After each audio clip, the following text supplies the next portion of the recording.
আমার নতুন YouTube channel দিশারিতে সকলকে স্বাগত জানাই। আশা করি সকলে খুব ভালো আছো। আজ ক্লাস 12-এর এই বইটা থেকে মহাশ্বেতা দেবীর ছোট গল্প হারুন সালেমের মাসি গল্পটি আমি পড়াবো। মহাশ্বেতা দেবী লেখায় সর্বদাই প্রান্তিক জনগণের কথা উঠে এসেছে। তাদের দুঃখ দুর্দশা তা থেকে উত্তরণের পথ খুঁজে পাওয়াই এই গল্পের বিষয়বস্তু হয়ে উঠেছে। শুধু তাদের দুঃখ দুর্দশার চিত্রই লেখিকা বারবার উপস্থাপন করেছেন এমন না, ব্যক্তিগত জীবনেও উনি তাদের উন্নতি প্রকল্পে অনেক কাজ করেছেন। আমাদের পাঠ্য গল্পটিও ওই প্রান্তিক সমাজেরই একখণ্ড অংশ। গল্পটি নেওয়া হয়েছে স্তন ডাইনি ও অন্যান্য গল্প গ্রন্থ থেকে। এবার একটু ধরে ধরে আমি পড়াবো এবং কোথা থেকে কী ধরনের কোশ্চেন আসতে পারে তার আলোচনা করব। কিন্তু যেহেতু গল্পটা যথেষ্ট বড়, একটা পর্বে পুরো গল্প শেষ করা সম্ভব না, তাই গল্পটা দুটি পর্বে আলোচিত হবে। আশা রাখবো তোমরা দুটো গল্পই খুঁটিয়ে দেখবে এবং কারোর কোথাও কোনো প্রশ্ন থাকলে কমেন্ট বক্সে জানাবে।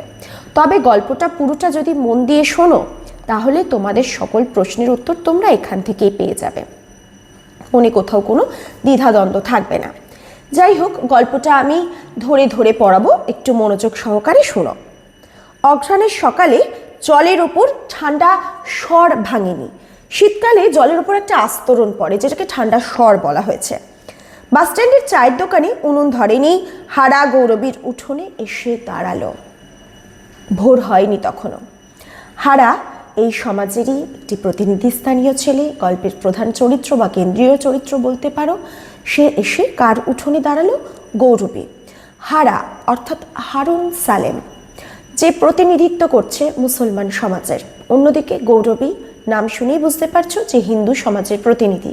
এখানে দুটো ধর্ম সম্প্রদায়ের মিলনও লেখিকার একটা মেসেজ বলতে পারো আমাদের উদ্দেশ্যে। হারার বয়স 7 হলে কি হয়, জ্বরে জ্বরে জীব এড়ে কথা ওর সড়গড় হয়নি এখনো। হারা খুব ছোটবেলা থেকে রুগ্ন, জ্বরে জ্বরে ওর বয়স অনুপাতে বার বৃদ্ধি হয়নি, তাই জীবের জড়তা এখনো কাটেনি। মাঝে মাঝে কথা আটকে যায়। হারা বলল, মা ললে না মাসি, ডেকে ডেকে দেখলাম মা রা দেয় না। মা ললে না মানে মা নড়াচড়া করছে না। অনেক ডেকেছে কিন্তু মা সাড়া দিচ্ছে না। রা দেয় না মানে সাড়া। গৌরবী ওর নিরিনি আর থলি খুঁজছিল, যেগুলো গৌরবীর নিত্যদিনের কাজের অংশ। নিরিনি ছোট কাস্তের মতো যন্ত্র, যা দিয়ে দুব্বো ঘাস, কচু শাক এগুলো কাটা হয়, আর থলি যার মধ্যে ওগুলো রাখবে। হাতের নিরিনি নিয়ে পেট কাপড়ে থলিটা গুঁজে গৌরবী আর হারার মা বিলের ধারে খাল পাড়ে থানকুনি পাতা তোলে, কচু শাক কাটে, চকটুমুরের ডাল, দুর্ব ঘাস, বেল পাতা যা পায় সব ওরা বেচে দেয় যশোদের কাছে। যশোদারা কজন রোজ সকালের গাড়িতে কলকাতা যায়, দুপুরে ফেরে। যশোদারা এমনই এক স্থানের প্রতিনিধি যারা সকাল হলেই গ্রামের সমস্ত এই যে দুব্ব ঘাস, তারপরে ধরো জগটুমুরের ডাল, কচু শাক এগুলো নিয়ে শহরের মানুষের কাছে পৌঁছে দেয়। আবার দিনান্তে সেগুলো বিক্রি করে যেটুকু পয়সা উপার্জন করে গ্রামে ফিরে এসে এই মহিলাদের হাতে সেটা তুলে দেয়। এরা পরিশ্রমী। গৌরবী যায় না। গৌরবীর একখানা পা জন্ম থেকে খুঁতো, গোড়ালি আর পাতা বাঁকা, আঙুলগুলো পেছনে বাঁকানো। গৌরবী তাড়াতাড়ি হাঁটতে পারে না। শাক পাতা গুগলি তুলতে হারার মায়ের ওপরই ওর নির্ভর। ঈশ্বরের জিনিস তো, শাক পাতায় দোষ নেই। ধর্মের দিক থেকে ওরা আলাদা, কিন্তু জিনিসগুলো তো ঈশ্বর পাঠিয়েছেন, তাহলে সেখানে নিশ্চয়ই ধর্মের বাছ বিচার চলবে না, এটাই গৌরবীর মনে হয়েছে। হারার কথা শুনে গৌরবী অবাক হয়ে গেল। বলল, রা কারে না কেন, মানে সাড়া দিচ্ছে না কেন? জানি না। র র মানে অ। গৌরবী হারার পেছন পেছন পা টেনে টেনে হারাদের ঘরে গেল। হারার বাবা ঘরামি ছিল, মানে হারার বাবা পেশায় ছিল ঘরামি, ঘর তৈরি করত। ঘরখানা খুব উঁচু করে বেঁধেছিল, মাথা তুলে দেখতে হতো। ঘর তোলার কিছুদিন বাদেই হারার বাবা মরে যায়। ওর মাথার বালিশের নিচে রূপোর হাঁসুলির মতো চকচকে নিয়র চাঁদা সাপ ছিল। হাতের আঙুল থেকে বিষ খুব তাড়াতাড়ি মাথায় উঠে গিয়েছিল। মাদুর মুড়ে হারার বাবাকে উঠোন সই করবার পর ওর সমাজের লোকেরাই ঘর তুলেছিল, যেমন কোঠা বাড়ি, মানে পাকা বাড়ির মতো উঁচু করে ঘর তুলেছিল, এটা সমাজের লোক ভালোভাবে দেখেনি বলে মাটিতে থুতু ফেলেছিল। তখন হারার মা বুঝতে পেরেছিল অতখানি উঁচু ঘর তোলাটা সমাজের মানুষ ভালো চোখে দেখেনি। মনে করেছে কাঙালের আস্পর্ধা, কাঙালদের এত বড় স্বপ্ন দেখতে নেই। তোমার ছেলে বিবির ভিখিরির দশা, তুমি সামান্য ঘরামি, তুমি পালবাবুদের চেয়ে উঁচু ঘর তোলো কেন? এই সমাজের প্রতিনিধি স্থানীয় বা উচ্চবিত্ত পালবাবু, তারা যথেষ্ট উঁচু ঘরে বাস করে, তাদের থেকে উঁচু ঘর তোলা হারার বাবার উচিত হয়নি। সেই ঘরেই শুয়েছিল হারার মা। রোজই ওর রাতে জ্বর হয় আর চোখের উপর হাত চাপা দিয়ে শুয়ে শুয়ে ও কাঁদে। হারার মা জ্বরের জন্য কান্নাকাটি করে, কারণ ওর একটি সন্তান, সে খুব ছোট, ওর যদি কিছু একটা হয়ে যায় তাহলে হারাকে কে দেখবে? এসব কথা চিন্তা করি হারার মা প্রতি রাতেই প্রায় কাঁদত। এদিকে চিকিৎসা যে করাবে তার সামর্থ্যই বা কোথায়। গৌরবী হঠাৎ ভুল হয়ে গেল। গৌরবী ভাবল এ বুঝি আজও কাঁদছে। অলো, কাঁদিস নাকি? বললাম যে গৌরবীর ধারণা হচ্ছে সে বুঝি আজও কাঁদছে। বলে নিচু হয়েই গৌরবী মুখ তুলল, পেছনে সরে এলো। দরজার কপাট ঠেলে দিয়ে হারাকে বলল, খবর দে হারা কাকাকে, বল মাসি ডাকে। বাস্তবটা গৌরবীর কাছে প্রকাশ হয়ে গেছে যে হারার মা আর জীবিত নেই। সে ধাক্কাটা সামলে উঠতে উঠতে ও হারার কাকাকে খবর দিতে বলে। হারার কাকা বাস স্ট্যান্ডে মাঝে মাঝে থাকে, মোট বয় আজ ছিল না। দুপুর বেরিয়ে বিকেল নাগাদ রাজমিস্ত্রি পাড়ার কজন এসে হারার মা আয়েছা বিবিকে তুলে নিয়ে গেল। গৌরবী বলল, সঙ্গে যা হারা, মাটি দে। মুসলিম সমাজ মৃতদেহকে কবর দেওয়ারই প্রথা রয়েছে, আর হারা পুত্র হিসাবে সেই কবরে মাটি দেবে। বিকেলের পরন্ত আলোয় একা একা যজ্ঞচুমড়ির ডাল ভাঙতে ভাঙতে গৌরবীর নিজের জন্য বড় কষ্ট হলো। হারার মা ছেলের হাতের মাটি পেল ভাগ্যে ছিল, নিজের ঘরে শুয়ে মরল, কপালে ছিল।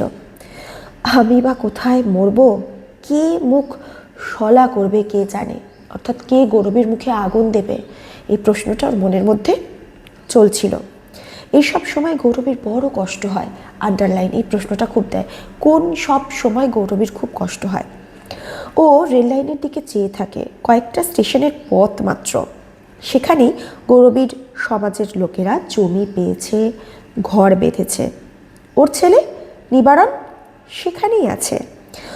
গৌরবীও থাকতে পারত, নিবারণ থাকতে দিল না। মানুষের বউ এসে শাশুড়িকে পর করে, গৌরবীর কপালে তা হয়নি। বউ কিছু বলবার আগেই নিবারণ, এবার পুটির কাছে যাও গিয়া, মাঝে মধ্যে আমি খবর দিব। মেয়ের কাছে কেন, মনে নাই? তখন গৌরবী বুঝেছিল কি ভয়ানক প্রতিহিংসা নিবারণের। কিসের হিংসা, কেন গৌরবীকে এই কথাটা নিবারণ বলেছিল তার উত্তর পরের অংশে আছে, দেখো। কিছুই ও ভোলে না। বাসের কন্ট্রাক্টরকে জামাই করতে গিয়ে নিবারণের বাবা ঘর তৈরির টাকা ভেঙে ঘড়ি, সাইকেল, টর্চ কিনেছিল। নিবারণের বয়স তখন অনেক কম। সাইকেলটা দেখতে দেখতে ও বলেছিল, সব একজনকে দিবি, তোমার একটা সন্তান, মানে ঘর তৈরির টাকা দিয়ে দিয়েছিল তো, সেটাও মানতে পারেনি। বাপ ছেলেতে খুব বেঁধেছিল, অর্থাৎ অশান্তি লেগে গিয়েছিল। গৌরবী বলেছিল, তোরা এত রিস কেন? রিস মানে হিংসে কেন? সময় পুটি আমায় ভাত দিবে, কোন মেয়েটা আজকাল মা বাপকে দেখে না বল? অর্থাৎ সময়কালে পুটিও তো আমাকে দেখবে, তুই যেরম দেখবি পুটিও আমাকে দেখবে। এখনকার দিনে মেয়েরাও বাবা মাকে যথেষ্ট সেবা যত্ন করে বয়সকালে। ভালো, সময় বোঝা যাবে, মানে সময় হলে দেখবো পুটি কিরম তোমায় ভাত দেয়, নিবারণ বলেছিল। তারপর কত বছর ধরে নিবারণ চেষ্টা করে ঘর তুলল, মেঝেটা পাকা করলো, নিজে বিয়ে করতে না করতে মাকে ভাত দিতে অস্বীকার করলো। সে আজ 8 বছরের কথা, মাসের চাকরি খুইয়ে জামাই বহুদিন ঘরে বসা।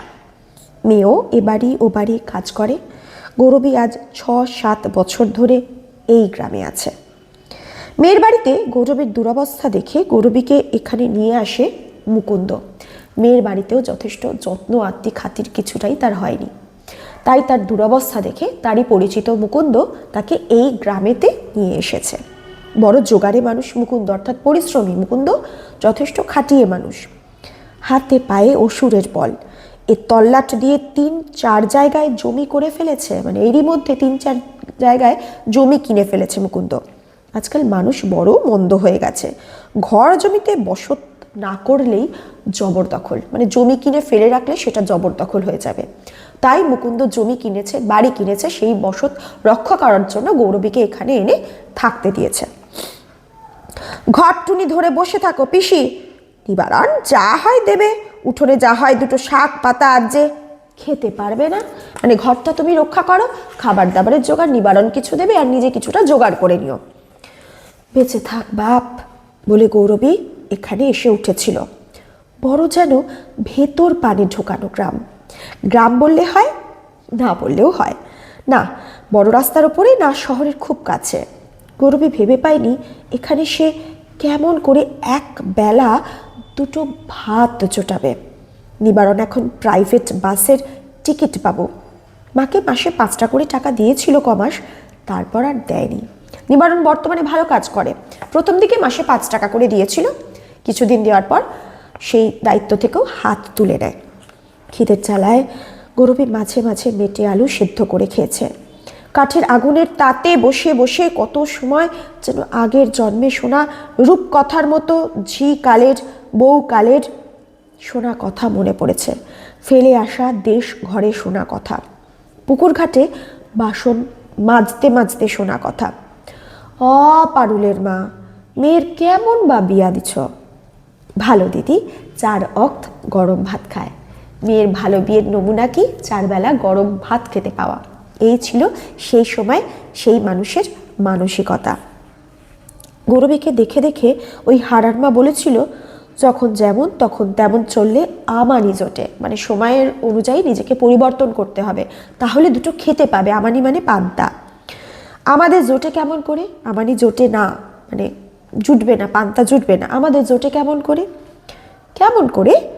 নারকেল পাতা চাষও কাঠি নিয়ে কুস্তে বাদ, মানে নারকেল পাতাকে চেঁচে চেঁচে তাদেরকে কাঠি বার করতে হবে, সেই দিয়ে ঝাঁটা তৈরি করে সেটাকে টাইট করে বাঁধতে হবে।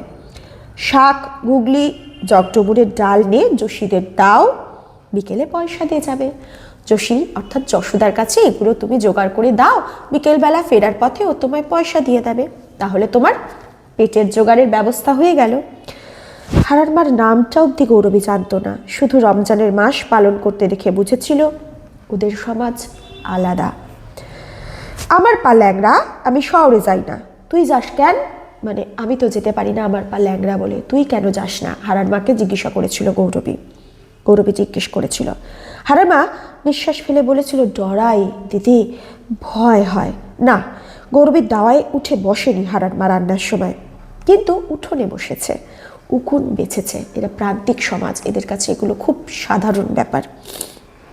একই সঙ্গে দুজনে বসে বসে হাঁটুরেদের বাজার ফেরত ফেলে যাওয়া বাঁধাকপির বুড়ো পাতা, থেতলে যাওয়া বিলিতি বেগুন কুড়িয়েছে। সেই হারার মা ড্যাং ডেঙিয়ে চলে গেল। বড় দুঃখ হলো গৌরবীর, বড় দুঃখ হলো গৌরবীর। এটা আন্ডারলাইন করবে, কি কি কারণে গৌরবীর দুঃখ হয়েছিল। তারপর মনে হলো তার চেয়ে হারার মা ভাগ্যবতী। কেন এ কথাটা বলা হয়েছে হারার মাকে ভাগ্যবতী? কারণ হারার মা শেষ পর্যন্ত ছেলের হাতের মাটি পেয়েছে, নিজের বাড়িতে শুয়ে মরতে পেরেছে। হারাটার কি হলো যোশী? ওর কাকা নিয়ে গেল? কে জানে মা। যোশী প্রায় ছুটে চলে গেল। যোশীরা হাঁটে না, ছোটে। আসলে ওরা চাল বয়, শহরে যায়, সঙ্গে শাক পাতা, নারকেল পাতার কাঠি যা পায় নেয়। দাঁড়িয়ে কথা ওরা সকালবেলা বলতে পারে না, সকালে ওদের ট্রেন ধরে শহরে পৌঁছতে হয়, সময়ে জিনিসগুলো পৌঁছতে না পারলে জিনিসগুলো যথাযথভাবে বিক্রি হবে না, সেই চিন্তা ওদের মাথায় থাকে। তাই সকালে ওরা দাঁড়িয়ে কথা বলতে পারে না, কিন্তু বিকেলে ফেরার সময় ওদের হাতে কিছুটা হলেও সময় থাকে, তখন ওরা দাঁড়ায়, যার পয়সা যে যা পাওনা তাদেরকে মিটিয়ে দেয় এবং দাঁড়িয়ে কথা বলতে পারে।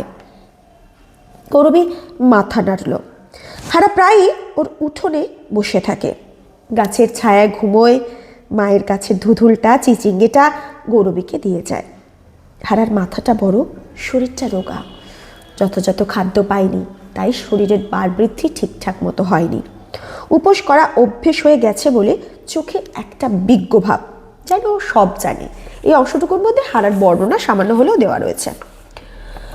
কাকার সাথে গেল বুঝি, ভাবতেই ওর কষ্ট হলো। আজ বছর ধরে হারা আর হারার মা ওকে ওর নিঃসঙ্গতা ভুলিয়ে রেখেছে। ওদের কথা ভাবতে ভাবতে হঠাৎ গৌরবীর মনে হলো কাপড়খানা কেচে ধুয়ে চুলটা আঁচড়ে একবার নিবারণের কাছে গিয়ে দাঁড়ালে কেমন হয়। গৌরবী ভাবছে যদি নিবারণের কাছে যায়, নিবারণ হয়তো এবার মাকে আর ফিরিয়ে দেবে না। দুটো ভাত দে নিবারণ বলে কেঁদে পড়লে কি নিবারণ মাকে ফেলে দেবে? ভাবতে ভাবতে গৌরবী একটা মস্ত বড় নারকেল পাতা টানতে টানতে ঘরে ফিরল।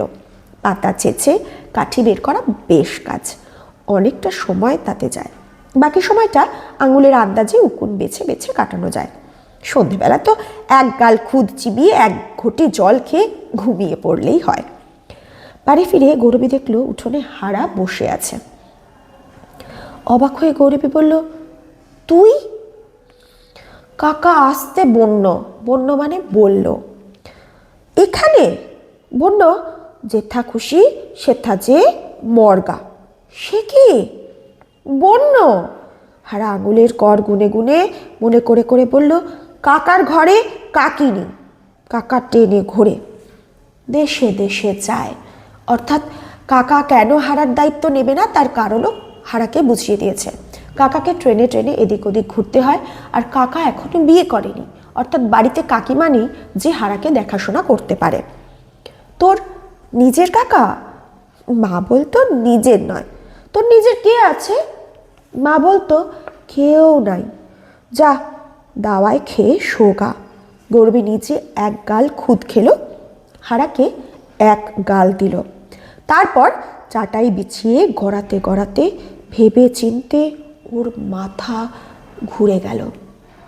হারা কি ওর কাছে থাকবে নাকি? কি বিপদ, কি বিপদ!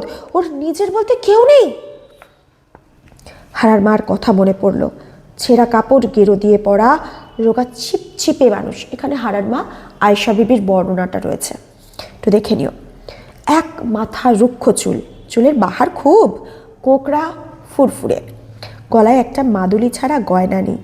দুঃখীর দুঃখী, দরিদ্রের দরিদ্র। এমন গরিব দেখলে গৌরবীর বউকালে শাশুড়িরা বলতো, তেল জল দাও মাথায় দেউক, ভাত দাও পেটে খাউক। অর্থাৎ যে দরিদ্র, যে দুঃখী, তাকে তেল দাও, মাথায় একটু তেল দিক, পেট ভরে ভাত খেতে দাও। নিজের কেউ থাকলে এমন অবস্থা হতো কি? অসম্ভব দুশ্চিন্তা হলো গৌরবীর। হারার মার সাতকুলে কেউ নেই, তাহলে গৌরবী কি করবে? তার নিজের আধ পেটা অন্ন জোটে কিনা জোটে, তাছাড়া গৌরবী কেমন করে বা হারাকে ঠাঁই দেয়? হারা কি তার ধর্মের মানুষ না সমাজের? নিজের সমাজের হলে গৌরবীর লড়াইটা এতটা কঠিন হতো না। হারা তো তার নিজের সমাজের নয়, তাকে সে চাইলেও নিজের কাছে রাখতে পারবে না, সমাজ এসে বিরুদ্ধতা করবে। হারা ঘুমের মধ্যে অল্প অল্প ফোপাচ্ছে। সদ্য মাতৃহারা ছোট বাচ্চা ছেলে, সে ঘুমের মধ্যে ভয় পাচ্ছে, তাই সে ফোপাচ্ছে। বুঝি মার কথা ভাবে। গৌরবী অস্ফুটে বলে, তারপর চাটাইটা নিয়ে হারার কাছে গেল। হারার গায়ে হাত দিয়ে বলল, কাত ফিরে শো হারা, স্বপ্ন দেখিস? ভয় কি? অর্থাৎ পাশ ফিরে শো, ভয় পাস না। গৌরবী মনে মনে ঠাকুরকে ডেকে চোখ বুঝল। দিনও মনেও যা পায় না, স্বপ্নে অনেক সময় তা পেয়ে যায়। স্বপ্নে গৌরবীর মাথায় তেল জপজপ করে, পরনে গোটা কাপড়, পেটে ভাত। স্বপ্নের গৌরবীকে নিবারণ মাথায় করে রাখে। আজ স্বপ্নে ওকে হারার মা হাত ধরে নিয়ে গেল এক আশ্চর্য দেশে। সেখানে থানকুনি পাতা, দুর্বঘাসের মেলা, মাদার গাছের ছায়ায় ঢেকি শাকের জঙ্গল, এত শাক পাতা সব দুহাতে তুলতে তুলতে গৌরবের মনে হলো এই তো স্বর্গ। তার স্বর্গ আর হারার মার স্বর্গ কি এক হতে পারে, নাকি সব গরিবের স্বর্গ আসলে এক? সকালবেলা গৌরবী হারাকে বলল, খাল পাড়ে যা হরি, হারা যোশীকে বল আমার দেহ ভালো নয়, যেন দেখা করে। মানে খালপাড়া গিয়ে হারা যোশীর সাথে যেন একবার দেখা করে, কারণ গৌরবীর শরীরটা খুব একটা ভালো নেই। যদি কেউ বলে রাতে কোথায় ছিলি, বলিস মাসির উঠোনে, মনে থাকবে? হারা ভুরু কুচকে একটু বুঝতে চেষ্টা করলো, সব কথা ওর মনে থাকে না, সেই জন্যই ও কর গোনে, নয়তো সুতোয় গিঁট দেয়। করগুনে বা সুতোয় গিঁট দিয়ে সে কথাগুলো মনে রাখার চেষ্টা করে, সংখ্যা কতগুলো কথা মনে রাখতে হবে এটা মনে রাখার চেষ্টা করে। হারা বলল, লখার মাকে বলবো মাসির দেহ ভালো নয়, আর কেউ যদি বলে রাতে কোথা ছিলি, বলবো মাসির উঠোনে। এই তো, এই ন্যাকড়াটা নেহারা থানকুনি পাতা তুলবি। গৌরবী হাঁড়ি পাতিল নেড়ে চেড়ে কগাল মিয়ানো চাল ভাজা পেল, হারাকে টোপলা বেঁধে দিল, বলল, নে জল খাস, যোশী যদি পারে জানি আমার উঠোন ঘুরে যায়। হারা চলে গেল। গৌরবী উঠোন ঝাঁট দিল, শুকনো পাতা কাঠি শুকনো ডালে জ্বালানির কাজটা চলে। গৌরবীর মনে পড়ে ওর মা বামুনদের গায়ে বিয়োলে বকনা বাছুর এনে পালতো। গৌরবীর মা বামুনদের বাড়ি গরু বাচ্চা দিলে যদি সেটা মেয়ে বাচ্চা হতো সেটা নিয়ে এসে পালতো, বড় করতো। বাছুর বড় হতো, তার খোল খড় গুড় সব খরচা মা দিত, গোবর দিয়ে ঘুঁটে দিত, গুল দিত, বাছুরটাকে বড় করত। বাছুরের দ্বারা যে গোবর পাওয়া যেত সেটা গৌরবীর মা ব্যবহার করত। বড় হয়ে সেই গাই এক বিয়ানি হলে মা গাইটা ফেরত দিত, বাছুরটা মা পেত। গাই যখন প্রথম বাচ্চা দিত সেই বাছুরটাকে সে রাখতো আর গাইটাকে ফেরত দিয়ে দেওয়া হতো। বকটা হলে পালো, অর্থাৎ মেয়ে বাচ্চা হলে পালো, এড়ে হলে যাদের হাল আছে তাদের বেচো, ছেলে বাচ্চা হলে সেটা যাদের হাল আছে তাকে বেচে দাও। এ গ্রামে যে মানুষ বলতে নেই, গৌরবীকে কেউ এমন একটা বাছুর পালতে দেয়, নিজের বলতে একটা ছাগল, একটা বকনা গাই থাকলে কি গৌরবীর আজ এই দশা হয়? গৌরবীর নিজের বলতে শুধু একটা ছাগল আছে, গৌরবী যদি এরকম একটা বকনা গাই পেত তাহলে ওর সমস্যা দূরীভূত হতো। থলিতে চাল সামান্যই ছিল, চাল ডুমুরে মোচার কোলের কচি ফুলটায় নুনে একসঙ্গে জাউ বসিয়ে দিয়ে গৌরবী ভেবে পেল না এরপর হারা আর ও কেমন করে এক বেলা এক মুঠো খাবে। এখন ওর হারার মায়ের উপর খুব রাগ হলো। কি বেয়াক্কেলে মানুষ বলো, কি অবিবেচক! সাত কুলে কেউ নেই আমার ভরসায়, ছেলে রেখে চোখ বুঝলো, এখন জাত বা কেমন করে থাকে, ধর্মের বাকি হয়। গৌরবীর মাথা কাজ করছে না, সে এখন কি সিদ্ধান্ত নেবে সে খুব পাজলড হয়ে পড়েছে। কি করে হারার মা এভাবে তাকে রেখে চলে গেল সেই প্রশ্নের উত্তরও সে কিছুতে খুঁজে পাচ্ছে না। খুব রাগ হতে লাগলো গৌরবীর। কিন্তু অনেক বেলায় হারা যখন এসে বলল, মাসি মেটে আলু রান্না করবে, তখন গৌরবীর মুখ হাসিতে ভরে গেল। হ্যাঁ, হারার উপর রাগ হয়েছে, হারার মায়ের উপর রাগ হয়েছে, কিন্তু যেই মুহূর্তে হারা তাকে এসে মেটে আলুটা তুলে দিয়েছে হাসি হাসি মুখ নিয়ে, তখন গৌরবীর মধ্যেও সেই আনন্দ, সেই হাসি ছড়িয়ে পড়েছে। কত বড়টা রে, কোথায় পেলি? ঘরে ছিল, মা বলেছিল। হারা কর গুনে গুনে বলল, মাসিকে দিস। হারা আর বলেছিল কি, মাসির পা ধরে পড়ে থাকিস বলেছিল। গৌরবীর শুকনো বুকে যেন কিসের ঢেউ লাগলো। আন্ডারলাইন করবে, গৌরবীর মাতৃত্বের জায়গাটা বহু দিন ধরে শূন্য হয়ে রয়েছে। ছেলে মেয়ে কেউ তাকে মায়ের জায়গা দেয়নি, কিন্তু মা হওয়ার পর সে তো মাতৃত্বের স্বাদ পেয়েছে। সেই হারা আবার সেই জায়গাটা তাকে পৌঁছিয়ে দিল, সেই জায়গার অনুভূতি আবার নতুন করে সঞ্চার হলো তার বুকে। নিবারণ যখন ছোট ছিল, সাবিত্রী যখন হামা টানে, তখন ঘর নিকোতে নিকোতে বাসন মাজতে মাজতে ওদের কান্না শুনলে বুকের ভেতর এমনই হতো বটে। নিবারণ তো ওকে চায় না। সাবিত্রী এখন নিজের সংসারের ভাত জোটাতে হিমশিম খায়। সাবিত্রী পুটির ভালো নাম। ওদের ওখানে থাকতে তো গৌরবী নিজেকে শুধু এঁটো পাতা মনে হতো গত বছরের মনসা পুজোর ঘরটা যেন ফেলে দিলেই হয়। ওদের পরিবারে গৌরবের নিজেকে বাড়তি মনে হতো। হারার মা ওর কথাই হারাকে বলেছিল। বড় ভালো লাগলো গৌরবের, নিজেকে বড় প্রয়োজনীয় মনে হলো হঠাৎ। গৌরবের সামান্য স্নেহ, মমতায়, মিষ্টি কথায় আবেগে গলে যেতে পারে। গৌরবের চরিত্র বৈশিষ্ট্য যদি দেয়, এই লাইনটা কিন্তু খুব গুরুত্বপূর্ণ। এখন ও নাক টেনে চোখ মুছে বলল, দুঃখী আরেক দুঃখীর মন বুঝে। তাই বলেছিল, নে হারা মেলা কর, মানে দেরি করিস না, পুকুরে যা। বিকেলে যোশী এসে উঠোনে বসলো। যাওয়ার সময় ছুটে ছুটে যায় যোশী। ওদের পুরুষেরা কোনো দিন ভাত কাপড় দেয় না, যোশীর বড় দেয় না। ওদের মেয়েরা আশাও করে না পুরুষেরা ভাত কাপড় দেবে, যোশীও করে না। যোশীরা শরীরে খেটে সংসার বেঁধে তোলে, ছেলে পিলেকে জন্তুর মতো জাপটে ভালোবাসে, আর স্বামীদের খুব তোয়াজ করে ভুলিয়ে রাখে। এটাই ওদের নিত্য নিয়মিত রুটিন। ওদের সংসারে ভাত জোটানোর জন্য স্বামীরা কিচ্ছু করে না, যা করতে হয় যোশীদের নিজেদেরই করতে হয়। তা বলে স্বামীর প্রতি ভালোবাসা ওদের কমে যায় না, তোয়াজ কমে যায় না। সন্তানের প্রতি ভালোবাসার সাথে সাথে স্বামীকেও ওরা তোয়াজ করে। যোশীর নাকটা চাপা, কিন্তু মুখখানা বেশ পান পাতার মতো হরতনি ছাঁদের, চোখ দুটো সদাই ঘোরে এদিক থেকে ওদিক। সবাই বলে যোশীর চোখ এড়িয়ে কেউ যেতে পারে না। হাঁড়ির ভেতর চাল আছে না ধান আছে, যোশী একবার মাত্র চেয়ে বলে দিতে পারে। কি গো মাসি, কি বলবে? যোশীর এই গায়ে পড়ে গা দুলিয়ে কথা বলাটা একবারে পছন্দ নয় গৌরবীর। তবে এখন গরজ তার, যেহেতু প্রয়োজনটা তার, তাই গৌরবীকে অপছন্দ হলেও যোশীর সাথে কথা বলতে হচ্ছে এখন। তোরে একটা কথা বলবো বলে রেখেছি। বলো। দাঁড়াও মাসি, ও কে? হারা নয়? ওর কথাই তো বলবো। কি? গৌরবী একটু ভীতু হাসলো। দলে নিতে হবে যোশীকে, নইলে গৌরবী হারার ব্যবস্থা করবে কি করে। দেখো, এই অংশ পর্যন্তই আজকে পড়াবো। এই পর্যন্ত আমরা কি দেখলাম? গৌরবীর মধ্যে হারা একটু একটু করে মাতৃত্বের সঞ্চার করছে। একটা সময় যখন গৌরবীর মনে হয়েছিল ধর্মই আগে, ধর্মর জন্য তার হারার মায়ের উপর রাগ হয়েছে, বিরক্ত হয়েছে, কিন্তু আজকে তার কোথাও গিয়ে মনে হচ্ছে হারাকে তাকে জায়গা দিতে হবে। সেই জায়গা দেওয়ার জন্য সমাজের কিছু লোককে তাকে দলে টানতে হবে। সে প্রথম চেষ্টা করেছিল কার হাত ধরে? যশোদা অর্থাৎ যোশীর হাত ধরে।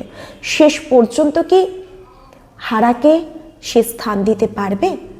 এটাই আমরা পরবর্তী পর্বে দেখব। গল্পটা শোনার জন্য ধন্যবাদ।